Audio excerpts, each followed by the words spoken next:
Smoken bij het veld, een bierke naar de wedstrijd. Het is vaak nog de normale gang van zaken bij sportclubs.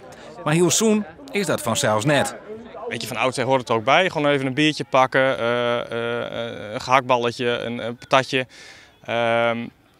Maar de maatschappij verandert. We zien natuurlijk heel veel overgewicht bij jongeren. Niet alleen bij jongeren, maar ook bij volwassenen. Gezondheid leeft, leefstijl leeft. Daar moeten we gewoon wat mee doen met z'n allen. We gaan een apart stukje weer met rook mee. Maar ik ben ook van plan om het rookgebied dus nog meer te verplaatsen, zeg maar, van de kantine boeten het zicht van de jeugd. Dat het nog meer onder de randen van het sportpark komt. Daar zijn we mee bezig en wij gaan een drankbeleid, zeg maar, dat op een jeugdwedstrijd ben tot 1 uur wordt er geen alcohol geschonken. In de kantine bij ons is gezond broodje gezond.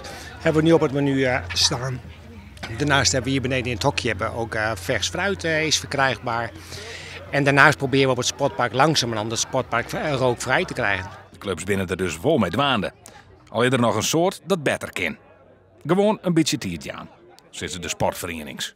Iedereen had het roeren, maar goed, het is natuurlijk wel iets wat je stadig gewoon brengen moet in de club. Je hebt voorstanders, je hebt zinstanders en je moet geleidelijk gewoon maar erin brengen. Je moet het rustig aan doen, je moet het niet geforceerd doen. Dat je mensen er ook meeneemt en uitlegt waar je mee bezig bent met elkaar. Het is niet moeilijk om te starten, maar goed, de drempels die worden wel ervaren.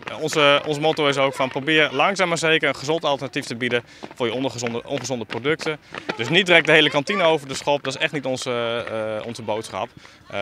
Dat biertje mag, die gehaktbal mag, maar zorg ook dat je voor degene die wil een gezond aanbod hebt. En dat je die keuze ook makkelijk maakt. Dus leg die ook op een goede plek in je kantine neer. Ja. Het eten op zich, daar heb je nog net iets van dienen. Maar wij vinden eigenlijk dat het gewoon een grote verantwoordelijkheid voor de ouder zelf is. 75% van de clubs die hebben nog geen gezond aanbod. Dus daar gaan we hard ons best voor doen.